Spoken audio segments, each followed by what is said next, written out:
이루시다. 느헤미야 6장 1절부터 19절까지의 말씀을 여러분과 함께 나누는데요. 이 새벽 우리에게 주시는 하나님의 말씀은 느헤미야 6장 16절을 함께 합독하겠습니다. 우리의 모든 대적과 주위에 있는 이방 족속들이 이를 듣고 다 두려워하여 크게 낙담하였으니 그들이 우리 하나님께서 이 역사를 이루신 것을 알미니라. 아멘. 유다 백성들이 성벽을 계속 쌓아 올리는 것만큼 외부 세력의 공격도 심했습니다. 그러나 이들에게는 비전과 믿음과 희망이 있었기 때문에 외부 세력의 공격이 아무리 심하고 어려워도 어렵게 느끼지를 않았습니다. 느헤미야는 유다 백성들에게 이렇게 외칩니다. 자, 우리가 예루살렘을 재건하여 다시는 수치를 당하지 말자. 그리고 느헤미야는 백성들에게 이렇게 위로의 메시지를 전달합니다. 하늘의 하나님이 우리를 형통케 하시리니. 백성들은 이 느헤미야의 지도력을 믿고 느헤미야를 따릅니다. 사실 외부보다 더 심각한 것은 내부 세력의 원망과 불평입니다. 원망과 불평은 사탄이 주는 무서운 파괴물입니다. 그런데 원망과 불평을 이기기는 결코 쉽지가 않습니다. 원망과 불평의 배후에 사탄이 있기 때문에 그렇습니다. 원망과 불평이 많이 있다는 것은 위기입니다. 사탄은요, 기도와 말씀과 믿음으로 내쫓을 수 있습니다. 우리에게 원망과 불평이 있을 때 믿음으로 기도하고 말씀으로 원망과 불평을 내쫓을 수 있는 것입니다. 여러분과 제가 있잖아요. 지금까지의 말씀을 한번 요약해보면 이렇습니다. 적들의 가전 위협과 해유와 유혹이 있었습니다. 오늘 6장에 잘 나옵니다. 그리고 내부에서 싹트오는 자신감의 상실, 그리고 예기치 않았던 내부 분열의 상황의 발생, 그리고 영향력 있는 기인들과 적들의 내통 등은 실로 느헤미야와 유다 백성들을 난간과 위기에 봉착하게 만들었습니다.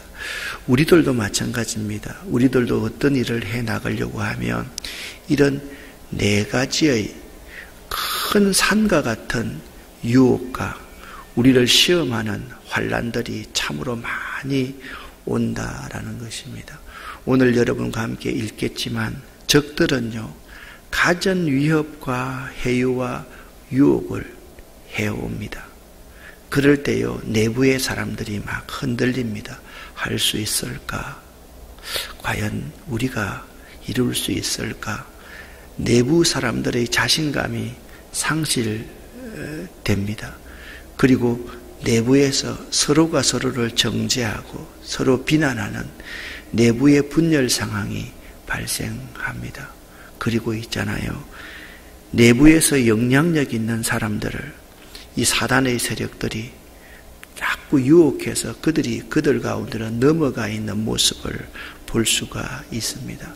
우리의 상황도 이런 상황과 전혀 다를 바 없다라는 사실을 알아야만 됩니다. 오늘 6장을 통해서 여러분, 이 느헤미야의 영성을 잘 배울 수 있어야만 됩니다. 먼저 1절부터 14절까지 이 대부분 한 5분의 3 정도 되는 이 부분에 산발랏 일파의 음모를 여러분과 함께 읽어보도록 하겠습니다. 1절부터 8절까지를 함께 읽어보겠습니다. 산발랏과 도비아와 아라비아 사람 게셈과 그 나머지 우리 원수들이 내가 성벽을 건축하여 허물어진 틈을 남기지 아니하였다함을 들었는데 그때 내가 아직 성문에 문짝을 달지 못한 때였더라. 산발랏과 게셈이 내게 사람을 보내어 이르기를 오라 우리가 오노 평지 한 촌에서 서로 만나자 하니 실상은 나를 해하고자 함이었더라. 내가 곧 그들에게 사자들을 보내어 이르기를 내가 이제 큰 역사를 하니 내려가지 못하겠노라.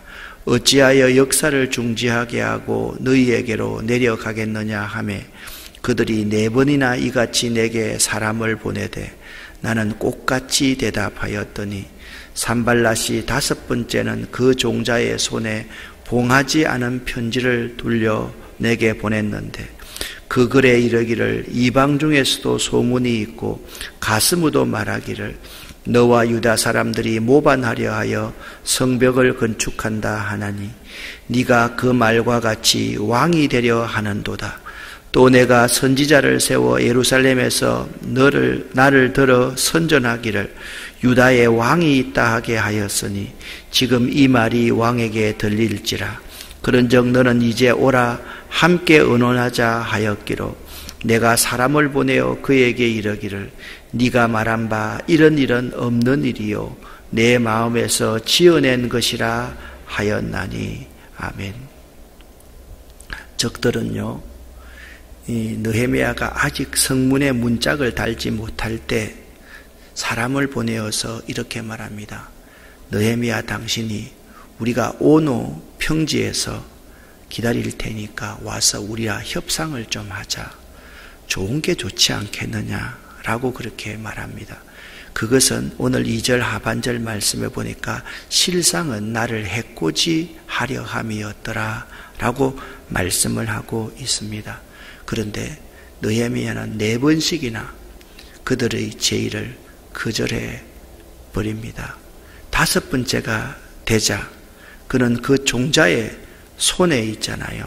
봉하지도 않은 편지를, 그러니까 편지를 보내면 항상 친서를 보내면 봉해야 되잖아요. 봉하지도 않은 여기에 이렇게 보냅니다. 네가 네 백성들과 함께 왕을 모반하여서 스스로가 왕이 되려고 하는구나, 그렇게 말합니다. 그러면서 하는 말이 7절 하반절, 그런즉 너는 이제 오라 함께 의논하자. 말은 의논하자고 하지만 사실은 이 느헤미야를 모함해서 죽이려고 했던 것을 알 수가 있습니다. 8절에 이렇게 느헤미야가 말합니다. 이런 없는 일이요 네 마음에서 소설처럼 지어낸 것이라 라고 대답을 합니다.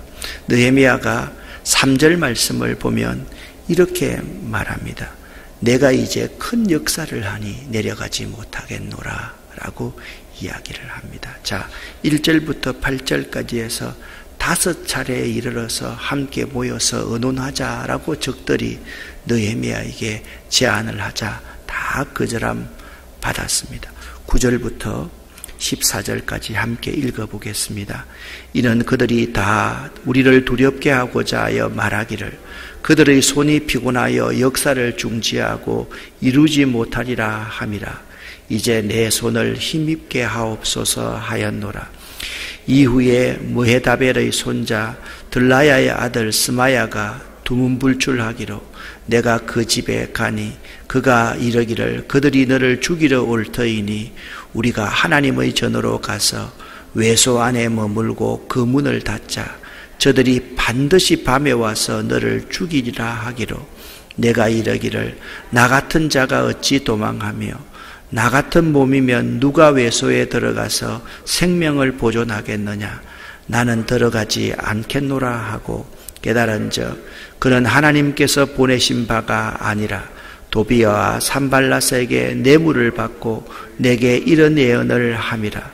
그들이 뇌물을 준 까닭은 나를 두렵게 하고 이렇게 함으로 범죄하게 하고 악한 말을 지어 나를 비방하려 함이었느니라.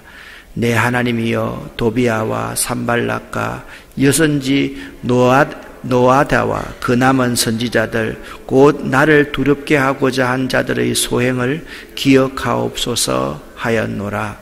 아멘. 자, 3차에 걸쳐서 산발랏 일당은 느헤미야를 공격해 옵니다. 1차부터 4차까지는 우리가 오노 평지에 모여서 서로 한번 협상하고 논의를 한번 해보자. 오노 평지에서 죽이려고 하는 거예요. 5번째는 또 편지를 돌려보내서 하는 말이 네가 배반을 하려는구나.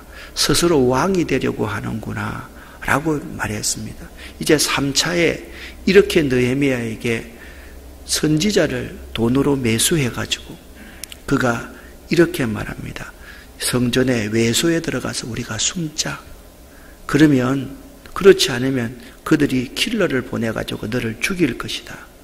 느헤미야는요 영적으로 깨어 있었기 때문에 이러한 것들에 속아 넘어가지 않았다. 그래서 느헤미야는 오늘 14절 말씀에 이렇게 하나님 앞에 기도합니다. 내 하나님이여 저들의 소행을 기억하옵소서라고 하나님 앞에 기도합니다. 자, 1절부터 14절까지를 읽었는데요. 느헤미야는 도비아와 산발락과 게셈 일당들의 음모와 계략을 어떻게 이겨냈는지를 우리가 한번 살펴볼 수 있어야만 합니다.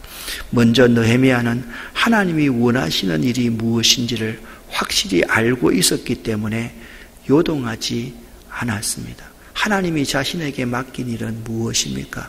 예루살렘 성전의 재건과 총독의 일이었습니다. 그는 예루살렘 성전을 다시 재건하여서 다시는 수치를 당하지 말자.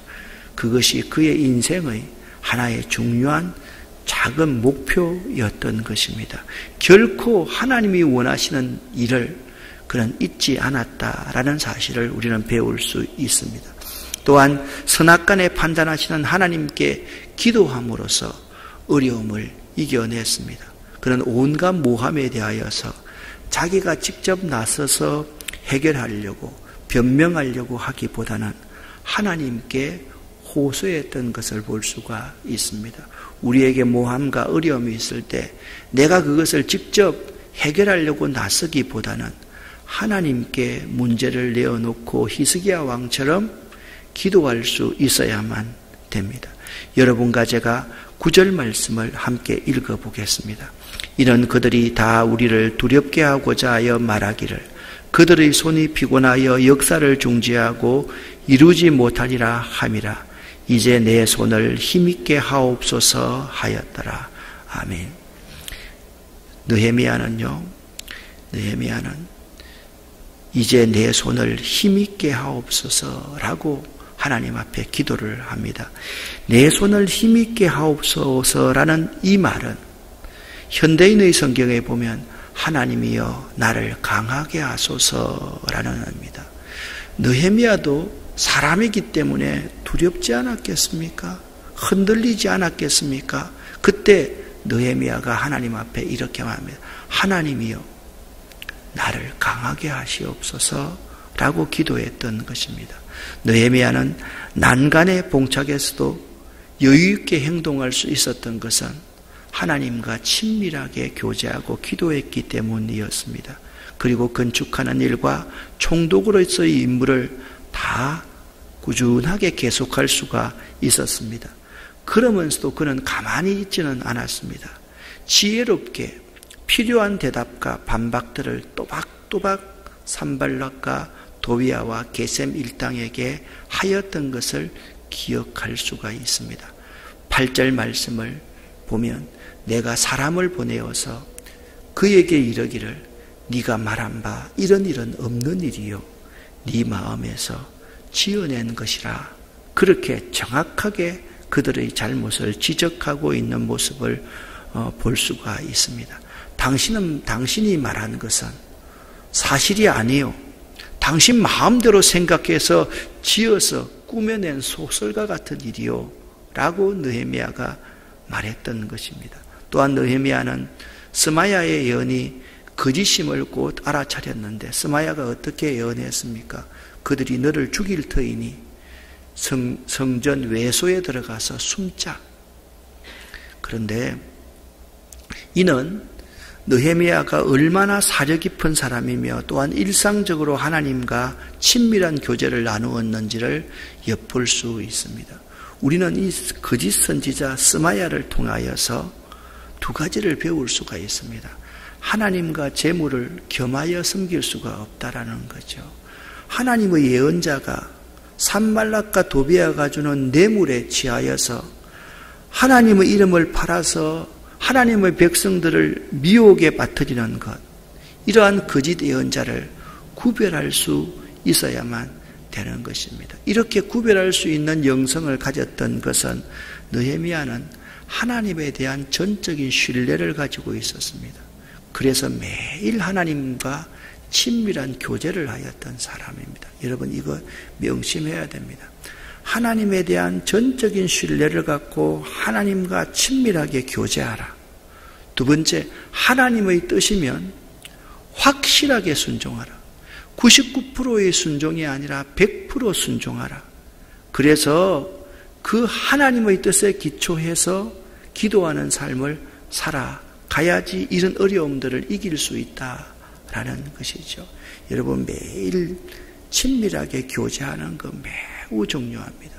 그 하나님의 뜻에 순종하는 삶을 살아야 된다라는 이 사실을 알고 있는 거 너무나도 중요한 것입니다. 여러분에게 묻습니다. 여러분은 하나님에 대한 신뢰와 하나님과 매일 친밀한 교제를 하십니까? 이 목사님 내가 매일 새벽기도 나오지 않습니까? 새벽기도 하는 걸 의미하는 것이 아닙니다. 새벽기도 시간도 그렇지만 하나님에 대한 전적인 신뢰를 가지고 있는가를 묻고 있는 것입니다. 그리고 하나님과 내 속에 있는 것을 아뢰는 것이 아니라 친밀하게 교제하는 사람이 되어야만 됩니다. 하나님의 눈빛만 보면 하나님의 바람을 알고 하나님의 말씀을 들으면 하나님의 뜻을 구별할 수 있는 하나님과의 친밀한 교제 말입니다. 또한 여러분은 하나님의 뜻에 순종하여 살아가면서 가지게 되는 굳건한 확신이 있는지를 이 새벽 한번 물어볼 수 있기를 바랍니다. 자, 1절부터 14절까지 산발락과 도비아와 게셈 일당이 1차 유혹을 합니다. 오노 평지에서 만나자. 나는 못 간다. 그리고 그러자 강하게 다시 도전해 옵니다. 너 배신해서 스스로 왕이 되려고 하는 거지 소설 같은 소리 하지 말아라. 그리고 예언자들을 동원해서 예언자들을 돈으로 사서 이 느헤미야를 미혹합니다. 느헤미야는 그런 곳에 넘어가지 않았습니다. 드디어 예루살렘 성읍의 중건공사가 완공됩니다. 오늘 15절과 16절 말씀을 읽어보면 이렇게 말합니다. 성벽 역사가 52일 만인 엘루를 25일에 끝나매 우리의 모든 대적과 주위에 있는 이방 족속들이 이를 듣고 다 두려워하여 크게 낙담하였으니 그들이 우리 하나님께서 이 역사를 이루신 것을 알미니라. 오늘 16절 말씀을 잘 보시기를 바랍니다. 먼저 모든 대적들과 믿지 않는 사람들이 하나님의 역사에 두려워했다라고 말씀하고 있습니다. 또한 그들은 크게 낙담하였다라고 말씀하고 있습니다. 우리는요, 오늘 우리의 대적들이 우리 하나님께서 이 역사를 이루신 것을 알도록 해야만 합니다. 어려움이 있을 때 자꾸 감정을 드러낸다든지 화를 낸다든지 사사로운 생각을 가지고 있다든지 두려워한다든지 이렇게 하면 하나님의 역사를 드러낼 수가 없습니다. 16절 말씀을 여러분 다시 한번 보시기를 바랍니다. 함께 읽어보겠습니다. 그들이 우리 하나님께서 이 역사를 이루신 것을 알미니라. 아멘. 느헤미야는 모든 과정을 통해서 분명하게 고백했습니다. 그들이 우리가 믿는 하나님께서 이 역사를 이루신 것을 알미니라 라고 분명하게 선언하고 있었던 것입니다. 자, 여기서 느헤미야가 다시 조사를 하기 시작합니다. 어떤 문제가 있었느냐? 유다의 귀인들이 도비아 일당과 내통한 사실을 느헤미야가 알게 된 것입니다. 또한 그때에 유다의 귀족들이 여러 번 도비아에게 편지를 하였고 도비아의 편지도 그들에게, 그러니까 서신을 그들이 주고받으면서 느헤미야 주변에 무슨 일이 일어나고 있는지를요, 도비아와 산발락과 게셈 일당들이 너무나도 잘 알고 있었던 것입니다. 18절 말씀을 좀 이따가 설명을 하겠는데요, 도비아와 이 게셈 이런 사람들이 있잖아요. 유다의 귀족들과 혼인관계를 맺기 시작하는 거예요. 그래서 그들의 영향력을 확대하고 있는 모습을 볼 수가 있습니다. 마지막 구절인 19절 말씀을 세 번역으로 여러분과 제가 한번 읽어보겠습니다. 그들은 내 앞에서도 서슴없이 도비야를 칭찬하고 내가 하는 말은 무엇이든지 다 그에게 일러 바쳤다. 그래서 도비야는 나에게 협박 편지를 여러 통 보내서 위협하였다. 아멘. 그러니까 느헤미야 편에 서야 될 귀족들과 유력한 자들이 느헤미야 앞에서도 급도 없이 대적인 도비야를 칭찬하는 거예요. 그리고 그들이 없을 때도 내가 하는 말은 무엇이든지 편지를 통해서 그들에게 다 일러 바쳤던 거예요. 그러니까 생각을 한번 해보세요. 이 내부의 적들이 얼마나 무서운지를 우리는 배울 수가 있는 것입니다. 도비야는요, 아라의 손녀와 결혼했다라고 말씀하고 있습니다. 그의 아들 여호하나는 베레가의 아들 무술람의 딸과 결혼을 시켰습니다. 그러니까 도비야는 자기가 결혼을 하고 자기 아들도 결혼을 시켰는데, 자기가 결혼한 사람은 누군지 아십니까? 아라는 스룹바벨이 1차 포로기한을 할 때 귀국한 유력한 족장이었습니다. 그러니까요, 얼마나 그 유력한 족장이 지금 느헤미야 밑에서 거의 2인자 노릇을 하는 유력한 족장의 딸과 결혼을 한 거예요. 얼마나 영향력이 있었겠습니까? 또한 그의 아들 여호하나는 베레가의 아들 무술람, 이 무술람이 누군지, 무술람의 딸과 결혼을 했는데, 무술람은 예루살렘 성벽 공사 때 누구보다도 열심히 일한 사람이었습니다. 도비야는요, 치밀한 사람입니다. 여러분, 우리의 적들은요, 너무나도 치밀합니다. 여러분 한 사람 한 사람이 어떤 약점을 갖고 있는지, 무엇을 건드리면 여러분과 제가 넘어가는지를 잘 알고 있는 존재가 도비야 일당이라는 것을 알아야만 합니다. 도비야는요, 이방인이면서도 유력한 유대인 집안과 혼인하여서 그의 악한 영향력을 확대해서 지금 느헤미야와 유다 백성들이 하고 있는 선한 사업의 대적자, 방해자가 되고 있는 모습을 볼 수가 있습니다. 이처럼 성경 말씀처럼 적은 누룩이 신속히 퍼져서 전부를 부패시키는 것을 항상 조심해야만 합니다. 죄인들의 이 죄는요, 전체의 공동체를 무너뜨린다는 사실을 알아야만 합니다. 저는 짧은 세월 80년대 초부터 목회를 시작해서 지금까지 80년, 90년, 2000년, 2010년, 2020년까지 참 연도로 치면, 해를 치면 참 오래 제가 봤습니다. 여러분, 한 사람의 부정적인 사람이 있으면요, 그 공동체가 오염되는 것은 금방입니다. 여러분 여러분 스스로를 잘 기억해 보십시오. 믿음을 쌓는 것은 매우 시간이 오래 걸립니다.